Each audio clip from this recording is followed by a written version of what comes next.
Phone அடிக்கிறேனே காது கேட்காதா உனக்கு? எத்தனை கால் அடிச்சிருக்கிறேன்? எனக்கு போன் அடிக்கிறேன்னு கண்ணாடி எடுத்துன்னு போகாம வேற யாருக்காவது போன் அடிச்சிருப்பேன். முதல்ல உன் போனை போய் செக் பண்ணு. ஆரம்பிச்சிட்டீங்களா? திமிரா உனக்கு? நான் குட்டு பையன் சொல்றியா நீ? என்ன கொஞ்சமாச்சும் மேனஸ் இருக்கணும். புள்ள உட்கார்ந்து நிக்குதே இப்படி சண்டை போடுவாங்களான்னு யாராவது இருக்குதா? ஏதாவது மேனஸ் ஏதாவது வீட்டுல சொல்லி கொடுத்தாதான் நீயும் உள்ள வந்து கூட ஏதாவது பேசணும்னு ஏதாவது இருக்கா? புள்ள முன்னாடி இப்படிதான் பேசுவாங்க.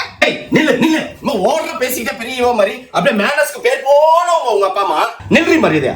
ஏய் மைதாங்கோலி ஓடுற மைதாங்கோலி. Oh no. டன்டடாய். அவன் வேற இருக்கும். இருந்ததே ஒண்ணு தப்பா. ஓ சரி போய் சமாதானப்படுத்துவோம். பையன் எதுக்கு இருக்கோம் வீட்டுல? இல்லடா ஒன்னே ஒண்ணுதான் கடையில இருந்துதா, அதான் உனக்கு வேணுமா? இதுதான்